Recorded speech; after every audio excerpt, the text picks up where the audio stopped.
kisah lama merajamkan jiwa, mengarungi waktu, dosa masa lalu.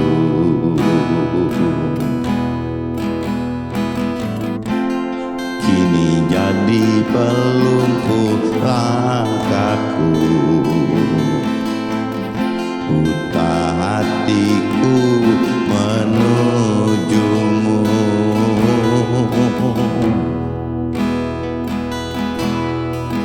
Kerasnya hidupku di perjalanan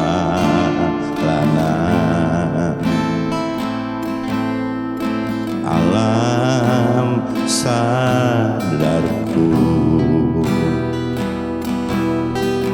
ingin ku kembali. Tuhan beri aku petunjuk-Mu, gelap hatiku menuju-Mu. Ku yakin jalanku Tuhan pasti tunjukkan. Ku mohon ampuni aku atas semua dosaku.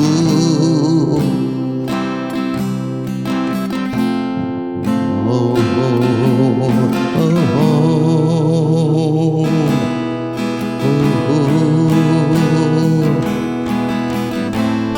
Tuhan beri aku petunjuk-Mu, gelap hatiku menuju-Mu.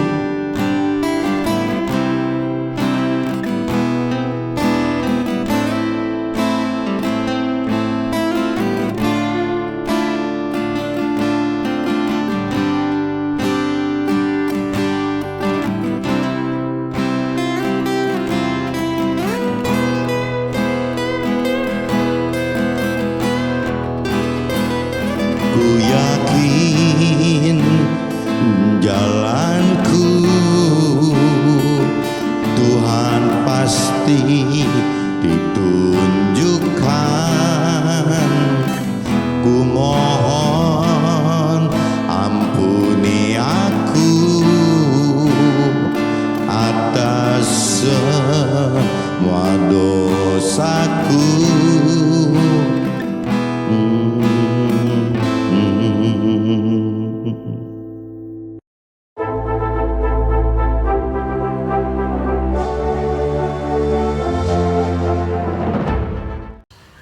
Jumpa kembali di MP3 Journey Inspiration of Life. Pagi ini saya mau coba sharingkan teman-teman dengan temanya kesaksian hidup saat lakukan firman akan datangkan sesama, mendengar dan disembuhkan. Jadi cerita bagaimana pentingnya kesaksian teman, bagaimana kita bersaksi akan hidup kita saat melakukan firman Tuhan gitu. Dan ini nanti akan mendatangkan, firman Tuhan katakan akan mendatangkan sesama kita mendengar gitu, mendengar karena ada kesaksian kita, dan juga akhirnya sesama kita disembuhkan teman-teman. Jadi lewat kesaksian ini sangat berguna bagi sesama kita teman. Nah ini coba saya baca dulu teman-teman di kitab Lukas pasal 5. Coba teman-teman lihat kitab Lukas pasal 5 ayatnya 12 sampai 16 teman-teman. Ayatnya 12 sampai 16 gitu. Di sini judul perikopnya Yesus menyembuhkan seorang yang sakit kusta. Yesus menyembuhkan seorang sakit kusta. Nah ini cuman kalau kembali seperti biasa saya istilahkan Yesus ini bagi Nasrani adalah firman yang hidup. Tapi kalau secara universal saya katakan ini adalah ya firman Tuhan gitu. Secara universal firman Tuhan untuk semua. Jadi kalau teman-teman pegang semua agama ya pegang firman Tuhan ya itu ya sama teman. Jadi bagaimana firman Tuhan menyembuhkan seorang yang sakit kusta gitu. Jadi bagaimana firman Tuhan menyembuhkan. Pada suatu kali Yesus berada dalam sebuah kota. Di situ ada seorang yang penuh kusta gitu. Ketika ia melihat Yesus, tersungkurlah ia dan memohon, "Tuhan, jika Tuhan mau, Tuhan dapat melahirkan aku." Jadi orang itu memohon seperti itu. Lalu Yesus mengulurkan tangannya, menjamah orang itu dan berkata, "Aku mau, jadilah engkau tahir." Seketika itu juga lenyaplah penyakit kustanya gitu. Nah, Yesus melarang orang itu memberitakannya kepada siapapun juga dan berkata, "Pergilah, perlihatkanlah dirimu kepada kepada imam gitu, dan persembahkanlah untuk pentahiranmu persembahan seperti diperintahkan Musa sebagai bukti bagi mereka." Tetapi kabar tentang Yesus makin jauh tersiar dan datanglah orang banyak berbondong-bondong kepadanya untuk mendengar dia dan untuk disembuhkan dari penyakit mereka.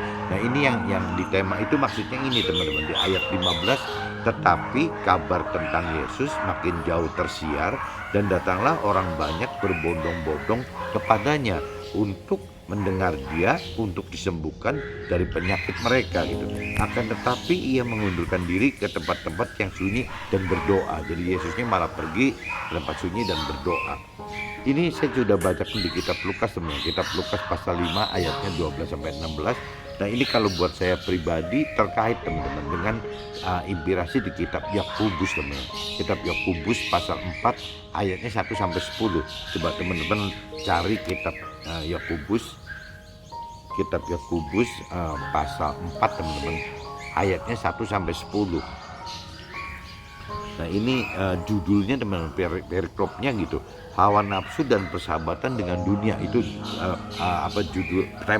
judulnya itu dulu perikopnya gitu. Dari manakah datangnya sengketa dan pertengkaran di antara kamu gitu? Bukankah datangnya dari hawa nafsumu yang saling berjuang di dalam tubuhmu? Kamu mengingini sesuatu tetapi kamu tidak memperolehnya. Lalu kamu membunuh, kamu iri hati tetapi kamu tidak mencapai tujuanmu. Lalu kamu bertengkar dan kamu berkelahi. Kamu tidak berdoa, atau kamu berdoa juga tetapi kamu tidak menerima apa-apa.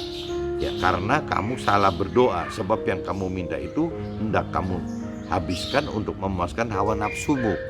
Hai kamu orang-orang yang tidak setia, tidakkah kamu tahu bahwa persahabatan dengan dunia adalah permusuhan dengan Allah? Jadi barang siapa hendak menjadi sahabat dunia ini, ia menjadikan dirinya musuh Allah.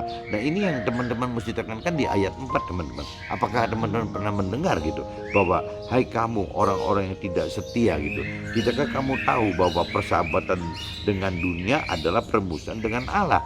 Jadi barang siapa hendak menjadi sahabat dunia ini, ia menjadikan dirinya musuh Allah gitu. Nah, ini nanti kita kupas lebih dalam urusan yang ini nih teman. Jadi bagaimana caranya kok banyak pengenalan pengertian akan firman Tuhan kok jadi salah gitu. Jadi seolah ada kesannya ya bagaimana caranya hidup bersama Tuhan itu adalah dengan parameter mencapai kesuksesan duniawi gitu. Nah, ini yang sering salah kaprah di sini teman-teman. Padahal kalau firman Tuhan katakan bahwa justru persahabatan dan dunia itu adalah permusuhan dengan Allah gitu. Bukan kebalik istilahnya. Kalau tanda-tandanya kita benar di jalan yang benar bersama Tuhan adalah kita sukses duniawinya. Itu jadi salah besar teman-teman. Ini yang nanti kita kupas gitu. Janganlah kamu menyangka bahwa kitab suci tanpa alasan berkata, roh yang ditempatkan Allah di dalam diri kita diingininya dengan cemburu. Tetapi kasih karunia yang disandarkan kepada kita lebih besar daripada itu. Karena itu ia katakan Allah menentang orang-orang yang congkak, tetapi mengasihi orang-orang yang rendah hati. Karena itu tunduklah kepada Allah dan lawanlah iblis, maka ia akan lari daripadamu. Mendekatlah kepada Allah dan ia akan mendekat kepadamu. Tahirkanlah tanganmu, hai kamu orang-orang yang berdosa, dan sucikanlah hatimu, hai kamu yang mendua hati. Sadarilah kemalanganmu, berduka cita dan merataplah. Hendaklah tertawamu kamu ganti dengan ratap dan sukacitamu dengan duka cita. Berendahkanlah dirimu di hadapan Tuhan dan dia akan meninggikan kamu. Jadi firman di kitab Yakobus ini mempertajam itu teman-teman. Jadi bahwa hidup ini bukan parameternya hidup benar itu adalah dengan hidup sukses duniawi gitu. hidup. Justru kalau sukses dunia ini, firman Tuhan katakan, ya apabila kita terlalu bersahabat dengan duniawi, akhirnya malah kita jadi meninggalkan Tuhan. Kita bisa lebih menekan duniawi daripada Tuhannya gitu. Nah, ini firman di Yakobus pasal 4 ini mengingatkan kita harus hati-hati teman, jangan sampai kita terjebak oleh hal-hal duniawi sehingga kita malah meninggalkan Tuhan gitu, bukan mendapatkan Tuhan tapi meninggalkan Tuhan. Ini saya sudah bacakan teman-teman di kitab Lukas pasal 5 ayat 12-16 dan juga di kitab Yakobus pasal 4 ayat 1 sampai 10. Coba saya ambil draft sebentar teman-teman. Ini kalau di draft saya teman-teman seperti judul tadi, tema tadi gitu. Jadi kita bicara kesaksian hidup saat melakukan firman akan mendatangkan sesama karena mendengar dan mereka disembuhkan gitu. Jadi kuncinya itu teman-teman, temanya itu gitu. Nah, ini saya coba mulai masuk ke draftnya teman-teman, bahwa yang namanya kesaksian hidup kita bersama Tuhan, kesaksian hidup kita bersama Tuhan akan lebih efektif sebagai pemberitaan akan Tuhan dan firman Tuhan bagi sesama kita dibanding hanya acara-acara formal di acara formal ibadah saja. Jadi ini pengalaman pengalaman saya maupun dari yang tadi firman Tuhan katakan gitu, baik di Yakobus maupun di kitab Lukas tadi gitu. Ya yang namanya kesaksian itu sangat berguna teman-teman. Ya bagaimana lewat kesaksian kita banyak orang yang mendengar, akhirnya banyak orang yang malah diselamatkan, disembuhkan gitu. Disembuhkan dalam arti kata kan banyak. Nanti coba kita kupas disembuhkan itu apa saja sih gitu, yang paling inti gitu. Nah cuman intinya gitu teman-teman. Jadi kesaksian itu dengan kita bersaksi akhirnya banyak orang yang mendengar gitu. Dengan banyak orang mendengar akhirnya banyak orang yang disembuhkan, diselamatkan gitu. Nah, dan itu firman katakan bisa lebih banyak berguna daripada cuman kita bicara berkhotbah atau sharing di dalam tempat ibadah gitu. Itu kayaknya nggak kena gitu. Ya mungkin kalau kesaksian hidup kita kan benar-benar real gitu. Apa yang kita alami dengan Tuhan itu, dengan firman Tuhan itu nyata dalam kehidupan kita. Dan itu yang akan menggugah, membuat orang-orang mau mendengar dan mengikuti gitu. Sehingga malah disembuhkan semua, banyak yang disembuhkan gitu. Nah, melalui kesaksian hidup akan melihat dan mendengar secara langsung dan nyata atas apa yang terjadi pada kita, sehingga orang lebih percaya dan tergerak untuk mengikuti gitu. Nah ini yang tadi dikatakan, kalau melalui kesaksian hidup akan melihat dan mendengar secara langsung. Jadi orang-orang akan melihat dan mendengar secara langsung atas apa yang terjadi pada kita gitu, sehingga orang-orang lebih percaya dan tergerak untuk mengikuti kita gitu, langkah-langkah kita. Kalau bicara sharing atau khotbah di dalam formal gitu, di acara arus khotbah di dalam tempat ibadah, itu biasanya kesannya masih ada orang yang beranggapan itu kan cuma teori doang, prakteknya apa bisa begitu gitu. Nah tapi kalau benar-benar kesaksian hidup kita bersama Tuhan, bersama firman Tuhan, itu orang lebih mudah percaya dan karena memang kita alami gitu. Apalagi kalau orang itu melihat dan mendengar langsung dari kita, ya pasti orang akan minimal penasaran apa benar bahwa apa yang dia lihat, apa yang mereka dengar itu benar gitu. Nah ini menggugah orang untuk ikut. Nah kalau orang sampai ikut, ya berarti orang akan diselamatkan dan disembuhkan teman-teman. Kesaksian kita akan berguna bagi permasalahan kesembuhan. Jadi kalau kayak urai gitu, jadi apa sih kesaksian yang paling inti gitu, apa sih problem yang paling inti dalam hidup ini? Kalau saya amati ada tiga hal kesembuhan yang benar-benar dibutuhkan orang. Yang pertama, kesakitan sampai datang kematian gitu. Jadi kalau bicara soal penyakit, orang sakit ya sampai ujungnya bisa kematian, itu orang takut sekali gitu. Orang takut, khawatir sekali jangan sampai mengalami kesakitan sampai mendapatkan kematian gitu. Itu yang pertama. Dan yang kedua bisa juga soal keuangan teman-teman. Keuangan sampai kalau pengusaha itu sampai bangkrut gitu, ya sampai udah nggak bisa apa-apa gitu. Nah itu juga yang dikhawatirkan kedua tuh itu teman. Jadi soal kelancaran keuangan sampai kebangkrutan gitu. Nah yang ketiganya teman-teman, bicara keharmonisan keluarga sampai ke perceraian gitu. Nah ini juga takut yang ketiga. Jadi kalau saya amati, takut di dalam hidup itu yang paling nonjol itu tiga hal ini teman-teman. Ya bicara soal sakit sehingga mati, ya atau bicara masalah keuangan sampai akhirnya bangkrut gitu perusahaannya. Dan yang ketiganya itu tidak harmonis keluarga sampai cerai gitu. Kalau di luar yang 3 masalah ini rasanya semua orang masih kuat ngatasi gitu. Tapi kalau udah 3 hal ini sudah tidak mudah teman-teman, untuk ngatasi 3 hal ini gitu. Melalui kesaksian maka banyak sesama kita akan mendengar, dan lewat mendengar maka terjadi kesembuhan. Jadi betapa penting jika terdorong untuk menjadi alat Tuhan untuk dapat melakukan kesaksian hidup kita bersama Tuhan dan hidup melakukan firman-Nya gitu. Nah ini pentingnya di situ teman-teman. Pentingnya kita bersaksi itu ya seperti itu. Ya bagaimana kekuatan bersaksi itu dengan kita kita menceritakan sehingga banyak orang yang mendengar. Nah kekuatan kita menyaksikan hidup kita bersama Tuhan dan firman Tuhan itu ya akan didengar mereka menjadi satu kekuatan yang luar biasa teman-teman. Ya malah dengan mendengar itu dia akan menceritakan kepada yang lain juga gitu. Jadi akhirnya banyak sekali orang yang akan disembuhkan ya. Nah akhirnya diselamatkan gitu. Nah waktu diselamatkan ya akhirnya dia akan lebih taat karena mengerti gitu apa yang Tuhan inginkan. Intinya gitu teman.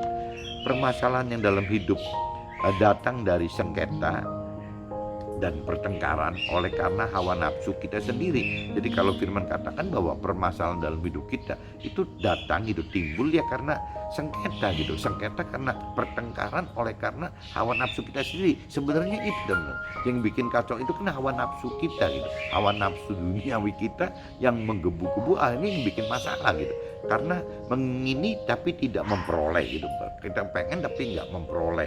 Ya bahkan kita berdoa juga tetap tidak menerima apa-apa gitu. Bahkan kalau kita bicara berdoa pun bisa tidak terima apa. Karena apa? Karena doa kita hanya dipenuhi hawa nafsu kita gitu. Ya Tuhan nggak mungkin bisa penuhin doa kita apabila doa kita itu mengacu kepada permintaan pemenuhan nafsu duniawi kita.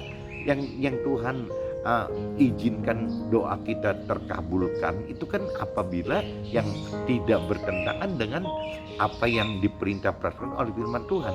Nah kendalanya orang yang berdoa ini sudah mengenal mengerti akan firman Tuhan belum gitu. Kalau yang berdoa ini tidak mengenal mengerti akan firman Tuhan, ya pasti doanya isinya seenaknya pikiran, perasaan, kehendaknya si orang tersebut gitu. Nah ini yang bikin kacau teman-teman. Jadi akhirnya Tuhan tidak bisa menggenapi doa itu ya karena dari sisi firman ya karena apa yang diminta dalam doa itu adalah bertentangan semua dengan apa yang Tuhan perintah peraturan dalam firman Tuhannya gitu. Jadi nggak ketemu teman-teman. Nah ini betapa pentingnya kita mengenal mengerti akan firman Tuhan sehingga doa kita pun akan efektif teman. Jadi doa kita itu akan selaras sejalan dengan apa yang Tuhan rancang dan kehendaki untuk kita gitu. Bukan yang doa yang seenaknya pikiran, perasaan dan kehendak kita sendiri. Nah Tuhan katakan yang doa-doa kita seperti itu ya biasanya dipenuhi oleh hawa nafsu saja gitu. Sehingga bagaimana Tuhan bisa penuhin ini. Nah mudah-mudahan teman-teman bisa nangkep maksudnya gitu, bahwa ya kenapa doa teman-teman nggak bisa tergenapi gitu ya, karena memang masih penuh dengan hawa nafsu yang Tuhan khawatirkan gitu. Jadi kembali lagi lebih baik ya doa itu harus sesuai dengan apa yang ada di firman Tuhan gitu. Apa yang Tuhan perintah peraturan dalam firman Tuhan, apa yang Tuhan janjikan dalam firman Tuhan, dan apa yang Tuhan rancangkan kehendaki dalam firman Tuhan. Sehingga doa kita itu selaras gitu. Nah tinggal masalah waktu aja teman-teman. Waktu atau mungkin belum tertunda, masih tertunda karena memang masih butuh proses gitu. Proses kedalaman mengenal pengertian firman Tuhan. Tuhan inginkan lebih dalam gitu, dan juga mungkin iman gitu kan, bicara iman, bagaimana imannya mau diangkat oleh Tuhan untuk bisa lebih bagus lagi, lebih tinggi lagi gitu imannya. Nah, jadi kalau kita sudah mengenal mengerti akan firman Tuhan, rasanya doa-doa kita sudah selaras, sehingga soal waktu aja teman-teman. Tapi kalau kita belum mengenal mengerti akan firman Tuhan, ya problemnya jadi banyak gitu. Ya belum tentu doa kita sesuai dengan apa yang firman Tuhan kehendaki gitu, yang rancangan dan kehendaki. Itu satu. Yang kedua ya bisa juga waktu gitu. Jadi masih banyak yang hal-hal yang kita mesti alami apabila kita belum mengenal mengerti akan firman Tuhan gitu. Apakah kita sudah dengar persahabatan dengan dunia adalah permusuhan dengan Tuhan. Nah ini juga kadang-kadang teman-teman yang waktu tadi saya lihat bahas di pasal gitu di ayatnya, ya banyak orang yang nggak mengerti teman-teman, bahwa yang namanya persahabatan dengan dunia adalah permusuhan dengan Tuhan. Nah, apa sih ciri-cirinya persahabatan? Apakah kita masih bersahabat dengan dunia gitu? Atau benarnya kita cuma pengen manfaatkan dunia, misalnya hasil dunia ini untuk kepentingan Tuhan. Nah ini mesti teman-teman koreksi diri gitu ya. Kalau kita misalnya masih benar-benar mencintai dunia, ya mencintai soal harta, mencintai soal tahta,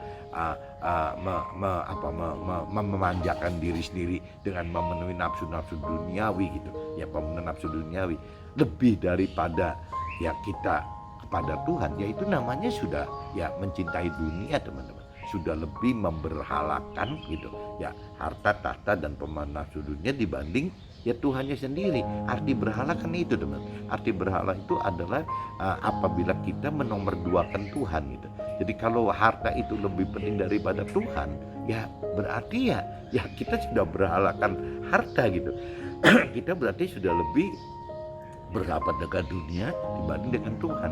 Apabila kita bicara lebih mementingkan tahta, ya sama saja teman-teman. Berarti kita sudah memberhalakan tahta, ya bahkan ya istilahnya lebih bersahabat dengan si tahta daripada kepada Tuhan gitu. Begitupun nafsu duniawi kita teman, sama teman. Apabila kita lebih pentingkan nafsu duniawi kita, ya berarti kita sudah memberhalakan si nafsu kita itu gitu dibanding kepada Tuhan. Nah ini akhirnya dunia itu jadi berhala. Dunia ini akhirnya jadi sahabat kita. Yang awal muasalnya mungkin bisa dua macam. Bisa ada orang yang memang belum atau tidak mengenal sama sekali akan Tuhan dan firman Tuhan.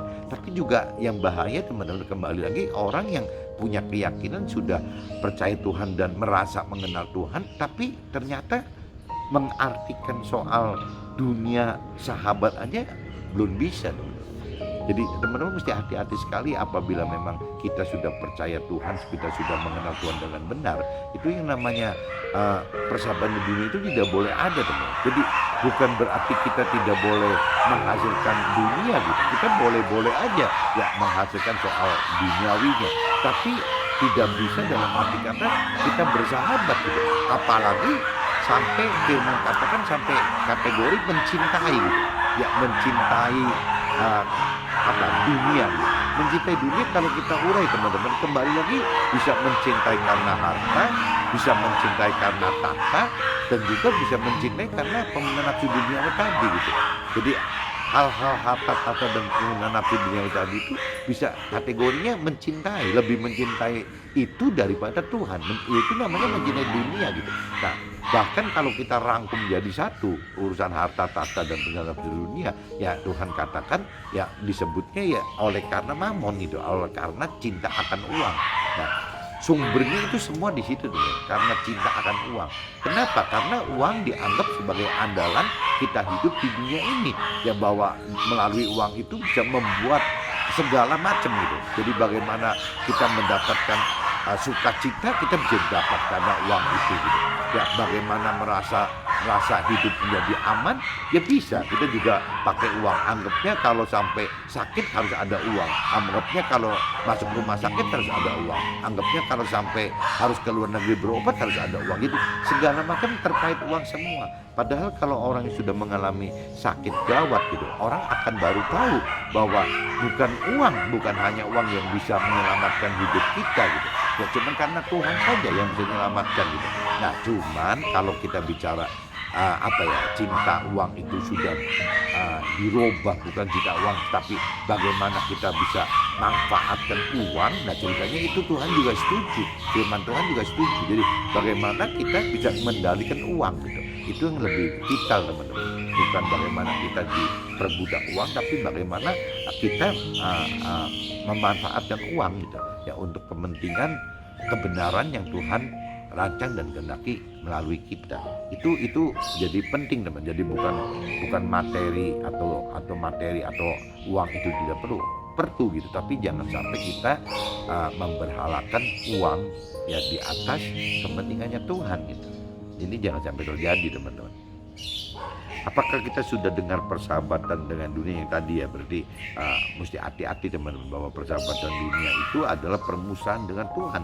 Firman Tuhan katakan roh Tuhan yang ditempatkan dalam roh kita, Tuhan ingini dengan cemburu gitu. Jadi Tuhan kan menempatkan roh Tuhan di dalam kita gitu. Nah kalau roh Tuhan di dalam kita, Tuhan pengen kan kita ikut ke Tuhan gitu ya. Nomor prioritas satu kan ke Tuhan, bukan ke dunia gitu. Nah ini Tuhan ini sangat cemburu apabila roh Tuhan yang ada dalam kita, ya roh kitanya bukan nomor satu kan roh Tuhan gitu, tapi roh kitanya malah pengen dunia gitu. Nah ini Tuhan cemburu sekali. Tuhan tidak suka gitu, tidak suka sama sekali akan hal seperti ini. Nah di sini tetapi yang Tuhan mau itu adalah kasih karunia Tuhan harus dimenangkan dengan taat dan tunduk serta mendekat kepada Tuhan tanpa mendua hati kepada dunia gitu. Jadi itu kembali lagi yang Tuhan inginkan itu bagaimana kita taat dan memang ya cuman nomor satu ya Tuhan gitu, nggak ada prioritas lain. Dunia itu yang teman-teman mesti hati-hati teman-teman. Kalau bicara berhala itu jangan diumpamakan berhala itu misalnya wujudnya uang gitu. Berhala itu banyak teman-teman. Jadi bisa juga misalnya keluarga kita juga bisa jadi berhala gitu. Jadi keluarga kita, harta kita, tahta kita, nafsu duniawi kita, keluarga kita, atau mungkin apalagi itu. Jadi intinya kalau berhala itu adalah Tuhan di nomor dua kan, ya berarti itu berhala gitu. Jadi kalau kita misalnya menomor satukan suami kita, itu juga sudah jadi berhala teman-teman. Ya apabila misalnya kita menomor satukan istri kita, itu juga udah jadi berhala.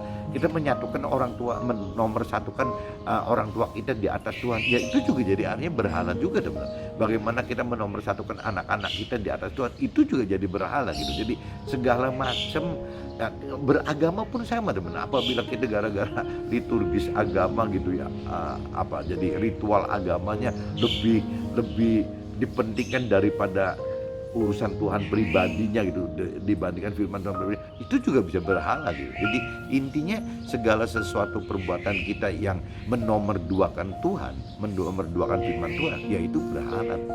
Jadi kita juga mesti hati-hati.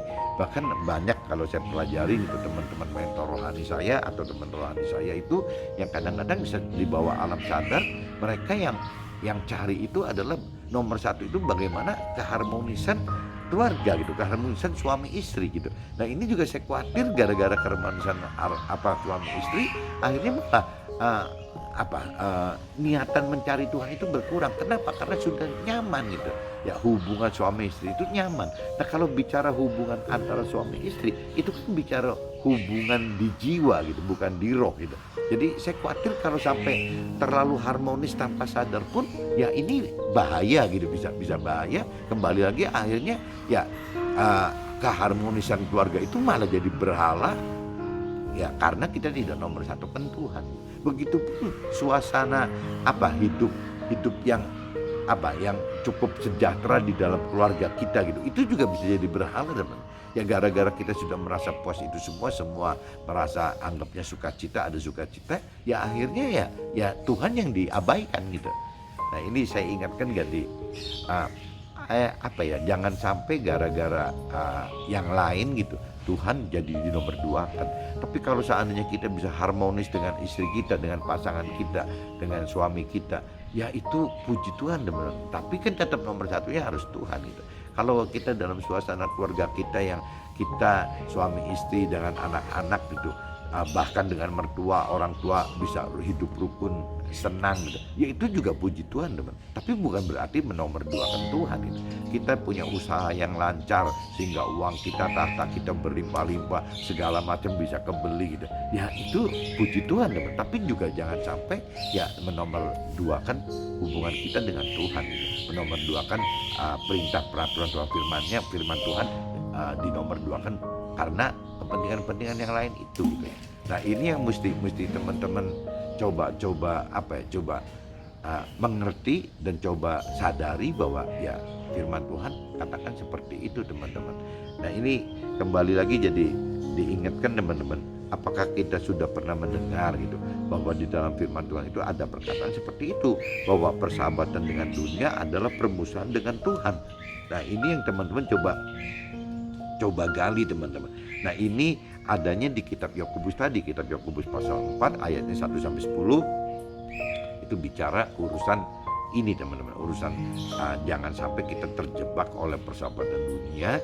Ya umumnya sih urusan harta tahta dan pemenuhan nafsu duniawi itu, ya akhirnya kita malah jadi yang meninggalkan Tuhan gitu. Karena memang kepentingan dunia itu adalah permusuhan bagi Tuhan gitu, memang iya gitu. Nah, sadarlah kesalahan kita serta rendahkanlah diri kita di hadapan Tuhan agar Tuhan meninggikan kita dengan kita mampu lakukan firman dan mampu menjadikan alat kesaksiannya. Jadi kita menjadi alat kesaksiannya Tuhan gitu. Jadi ya kembali lagi ya kita harus buru-buru sadar teman-teman bahwa yang namanya jadi kalau kita bicara bersahabat dengan dunia itu ya ada konsekuensi, ya kita malah menjauh dari Tuhan gitu. Dan buat Tuhan itu ya dianggapnya ya dunia itu musuh gitu, musuh karena akhirnya Tuhan di priority bukan di nomor satu, sedangkan Tuhan pengennya kan di priority nomor satu gitu. Jadi intinya pagi ini saya coba sharing seperti ini teman-teman, bahwa kesaksian kita ini sangat berguna teman-teman. Jadi teman-teman kalau cerita teman-teman bisa tangkap gunanya kita bersaksi kepada sesama kita gitu. Ya bersaksi dalam arti kita cerita apa kejadian hidup kita yang bersama dengan Tuhan, dalam arti kata terkait dengan firman Tuhan. Ya itu waktu kita bersaksi itu jadi banyak orang yang mendengar teman-teman. Waktu banyak orang yang mendengar itu, orang mendengar itu akan mencari Tuhan gitu. Ya, dan ini lebih efektif daripada yang tadi dikatakan cuma mentor rohani hanya membahas teori-teori tentang rohani saja gitu. Nah itu banyak orang nanti beranggapan itu kan teorinya gitu. Tapi kalau kesaksian yang kita kita berikan gitu kepada sesama kita, itu kan bentuk yang sudah terjadi di kita teman-teman. Jadi kemungkinan untuk sesama kita lebih percaya gitu, lebih minimal lebih penasaran lah apa benar alamin ini. Dan kalau memang sudah benar-benar orang itu kenal kita dan ada bukti bahwa dia tahu A sampai Z yang kita, ya rasanya lebih efektif teman-teman. Teman-teman sesama kita ini akan lebih mudah gitu untuk bisa percaya dan mencoba mengikuti apa yang terjadi pada kita gitu. Nah, tapi kalau kita bicara cuma di tempat formal aja, misalnya di tempat ibadah kita gitu kan, ya itu kembali lagi tidak ada yang nyata ini cerita firman ini terjadi di siapa, nggak ada gitu. Tapi kalau bicara kesaksian kan memang terbukti bahwa firman ini terjadi dalam orang yang menyaksikan itu gitu.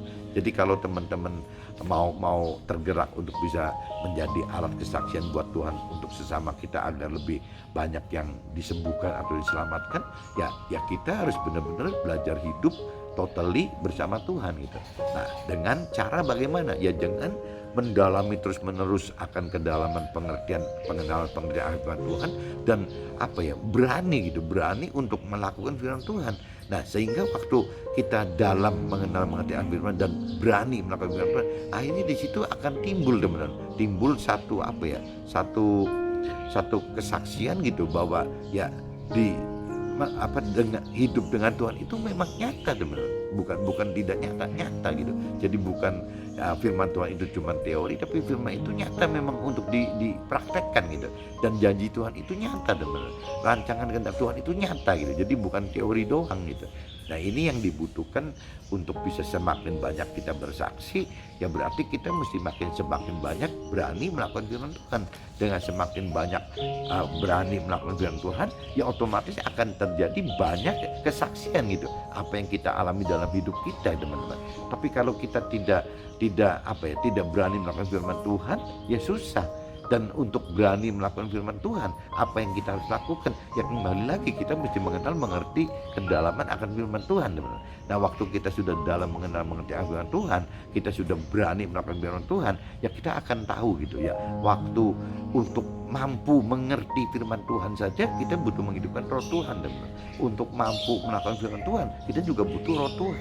Kalau tanpa ada roh Tuhan, kita tidak akan mampu mengerti firman Tuhan seperti yang Tuhan rancang dan kehendaki, seperti yang Tuhan perintah peraturkan, seperti yang Tuhan memang maksudkan gitu. Jadi kalau kita tidak ada roh Tuhan, kita susah sekali mengerti itu. Jadi pengertian dikhawatirkan pengertian dari diri kita sendiri, bukan pengertian yang dari pengennya Tuhan gitu, dari rancangan kehendak Tuhan. Nah ini yang kita butuh menghidupkan roh Tuhan. Begitu waktu melakukan firman Tuhan, teman. Apabila kita tidak menghidupkan roh Tuhan di dalam kita, rasanya untuk mampu melakukan firman Tuhan itu mustahil, teman. Karena apa yang diperintah peraturan oleh firman Tuhan itu biasanya semua mengandung resiko-resiko yang tidak mau kita lakukan secara duniawi. Pasti kita ditentang, pasti kita dicemooh, kita pasti ditindas, dan kita dianggap bodoh, dianggap aneh, dianggap gak waras gitu. Itu konsekuensinya begitu. Bahkan bisa bisa halangan ini terjadi bukan di orang luar kita, tapi bisa terjadi dalam keluarga kita.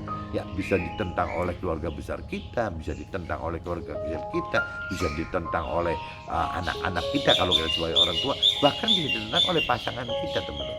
Jadi konsekuensi melakukan firman Tuhan itu ya seperti itu, teman-teman. Makanya banyak orang yang sudah sudah mengenal, sudah mengerti akan firman Tuhan, tapi kadang-kadang juga nggak melakukan firman Tuhan. Makanya kan firman Tuhan katakan gitu ya, kalau kita sudah mengerti firman Tuhan, kita sudah beriman, tapi tidak berbuat, tidak melakukan firman Tuhan, ya itu juga percuma, tidak ada gunanya gitu. Jadi Tuhan tetap tekankan di sini bahwa ya kita harus menjadi pelaku firman, bukan cuma sekedar mengenal mengerti akan firman Tuhan, tapi kita harus menjadi pelaku firman. Oke teman-teman, mudah-mudahan sharing hari ini tentang kesaksian itu berguna, sehingga teman-teman juga bisa lebih lebih terbebani untuk lebih mengenal mengerti akan firman Tuhan dan lebih berani melakukan firman Tuhan, sehingga nanti banyak materi kesaksian yang bisa menjadi alat Tuhan untuk sesama kita. Oke teman-teman, see you, bye bye.